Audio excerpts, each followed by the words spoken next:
مزید بیانات کے لیے چینل کو سبسکرائب کیجیے اور بیل آئیکن کو دبائیے۔ جزاک اللہ۔ تو ہمیں دو چیزوں کا بہت اہتمام کرنا چاہیے۔ جو لوگ بھی غیر مسلموں کے ساتھ رہتے ہیں وہ اصل میں ان کا لباس، ان کی پوشاک، ان کا کردار وہ اسلام کی عکاسی کرتا ہے۔ مسلمان کی کوئی بھی معاملہ اگر خراب ہوگا تو لوگ کیا کہیں گے کہ اسلام ایسا ہے، مسلمان ایسے ہیں۔ تو دو چیزوں میں ہمیں بہت زیادہ اسلام نے تاکید کی ہے۔ نمبر ایک اپنے اخلاق، نمبر دو معاملات، جو خرید و فروخت کے تجارت کے معاملات ہیں ان میں صاف ہونا چاہیے۔ یہ دونوں چیزیں اسلام کی پہچان بنتی ہیں۔ غیر مسلم آپ کی نماز نہیں دیکھے گا، وہ آپ کا روزہ نہیں دیکھے گا، وہ تو مسجد میں آتا بھی نہیں ہے کہ آپ کتنی رکعتیں پڑھتے ہو، کتنی دعائیں مانگتے ہو۔ آپ کا جب اس سے معاملہ پڑے گا کسی غیر مسلم کے سامنے تو دو چیزوں میں وہ یہ دیکھتا ہے کہ آپ کے اخلاق کیسے ہیں، دوسرا آپ مالی معاملات میں کتنے صاف۔ تو جھوٹ بول کے تجارت کرنا، کسی غیر مسلم کو دھوکہ دینا تجارت میں، اس کا مال ناحق طریقے سے کھانا، یہ دو جرم ہیں۔ ایک تو یہ کہ کسی کا انسان کا مال آپ نے ناحق کھایا، یہ ایک مستقل حرام ہے۔ دوسرا یہ کہ آپ کی وجہ سے پھر اسلام جو بدنام ہوگا اور وہ یہ کہے گا کہ مسلمان فراڈی ہوتے ہیں، مسلمان ٹھگ ہوتے ہیں، تو یہ اسلام کو بدنام کرنے کا گناہ بھی آپ کو ہوگا اگر آپ اپنے معاملات میں صاف نہیں ہوتے، تو یہ ڈبل گناہ ہوگا۔ اس جرم سے بچنا ہم پر ضروری ہے کہ ہم معاملات، صحابہ کرام جب دنیا میں جاتے تھے ان کی تجارتیں اور مالی معاملات کو دیکھ کر غیر مسلم مسلمان ہو جاتے تھے۔ وہ اتنے مالی معاملات میں کسی کا ایک روپیہ اپنے اوپر نہیں چھوڑنا چاہیے۔ اگر آپ نے کسی کا قرض دینا ہے اس کے گھر پہ جا کے آپ قرض ادا کریں، دھوکہ دے کے مال بیچنے کی اجازت نہیں ہے۔ اور دوسری چیز میں نے بتائی اخلاق، بے احترامی سے پیش آنا۔ رسول اللہ صلی اللہ علیہ وسلم کے یہ اخلاق تھے کہ آپ صلی اللہ علیہ وسلم غیر مسلموں کو بھی ہدیہ دیا کرتے تھے، اور آپ صلی اللہ علیہ وسلم کا پڑوسی یہودی تھا، آپ صلی اللہ علیہ وسلم اس کی عیادت کے لیے جایا کرتے تھے۔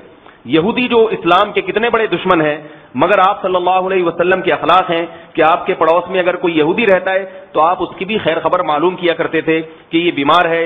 آپ صلی اللہ علیہ وسلم نے فرمایا کہ تم میں سے کوئی شخص اس وقت تک مومن نہیں ہو سکتا کہ وہ خود پیٹ بھر کے کھاتا ہو اور اس کا پڑوسی بھوکا سوتا ہو۔ تو یہ اس میں بھی نبی صلی اللہ علیہ وسلم نے ہمیں اخلاق سکھائے ہیں۔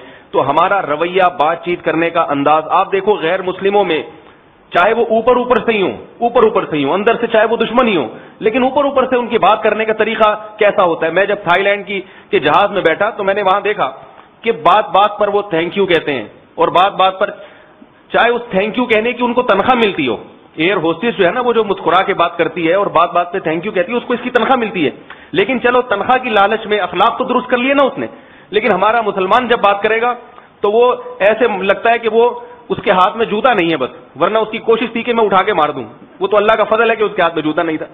تو بھائی اپنے اخلاق کو سدھارنے کی ضرورت ہے۔ گالیاں زبان پہ استعمال کرنا یہاں تو الحمدللہ نہیں ہے، لیکن ایک بات کہہ رہا ہوں کہ اس سے اجتناب کرنا چاہیے، تیز لہجے سے بات کرنے سے اجتناب کرنا چاہیے۔ نبی صلی اللہ علیہ وسلم نے حکم دیا کہ راستے میں کوئی تکلیف دہ چیز ہو تو اس کو ہٹا دو تاکہ کسی کو ٹھوکر نہ لگے، تو آپ نے اس چیز کا اہتمام کرنا ہے۔ ڈرائیونگ کے دوران چلاتے ہوئے سگنل نہیں توڑنا، اپنی رو میں رہنا ہے، کسی کو ایسے اوورٹیک نہیں کرنا، یہ ساری چیزیں نبی صلی اللہ علیہ وسلم کی سیرت سے میں ملتی۔ میں اکثر وہاں یہ بیان کرتا ہوں کہ ہمارے جو مسجد میں نمازی بھائی آتے ہیں وہ گاڑی پارک ایسے کرتے ہیں کہ کسی دوسرے کو گزرنے کا راستہ نہ ملے، اس سے ہی برا اثر پڑتا ہے۔ لوگ کہتے ہیں یہ داڑھی والے نمازی والوں کو گاڑی کھڑی کرنے کا طریقہ نہیں آتا، باقی یہ دین کے لیے کیا کریں گے۔ تو یہ سب چیزیں ہیں جس سے کسی قوم کے باشعور ہونے کا پتہ چلتا ہے۔ آپ ٹریفک کے قوانین کو کتنا فالو کرتے ہیں، آپ گاڑی، ہمارے حضرت مفتی رشید احمد صاحب رحمہ اللہ تعالی، ہم نے ان کو دیکھا کہ جب وہ گاڑی لگاتے تھے تو بالکل گلی میں دیوار سے چپکا کے، اگر کوئی تھوڑا سا دائیں بائیں کر دیتا تھا اسے ڈانٹتے تھے بہت سخت۔ تو ہم نے اپنے اکابر میں یہ نظم و ضبط دیکھا ہے، وہ گاڑی چلانے کا بھی طریقہ وہ بھی مذہب کا حصہ سمجھتے تھے۔ ایسا نہیں روڈ پہ کہیں بھی لے جا کے چلتا چلا جا رہا ہے تو دیکھ ہی نہیں رہا، جو آ رہا ہے اس کو پھر وہ الٹا غلطی خود کر کے ڈانٹتے پھر اسی کو ہیں۔ ایسا بھی دیکھا ہم نے، غلطی خود ہو رہی ہے، ڈانٹ اسی کو ہو رہا ہے، وہ بیچارہ اور شرمندہ ہو جاتا ہے۔ تو یہ وہ ساری چیزیں ہیں جو دنیا میں تہذیب یافتہ قوم کی علامت سمجھی جاتی ہیں۔ مسلمانوں پر لازم ہے، ان کے مذہب نے ان کو تہذیب سکھائی ہے، مذہب نے ان کو اخلاق سکھائے ہیں، تو ہماری پہلی ذمہ داری ہے کہ ہم ان چیزوں میں، ملکی قوانین میں اور ڈسپلن میں، نظم و ضبط میں اور اخلاقیات میں اور معاملات میں دوسری قوموں سے آگے ہوں۔ اگر ہم اس میں دوسری قوموں سے پیچھے ہوں گے ہم ڈبل مجرم ہوں گے، ایک اپنے مذہب کی اتباع نہ کرنا، دوسرا اپنے مذہب کو بدنام کرنا۔ اللہ ہمیں ان تمام برائیوں سے بچنے کی توفیق عطا فرمائے۔ مفتی طارق مسعود صاحب کے مزید شارٹ کلپ بیانات کے لیے ہمارے چینل کو سبسکرائب کیجیے اور بیل آئیکن کو دبائیے۔ جزاک اللہ۔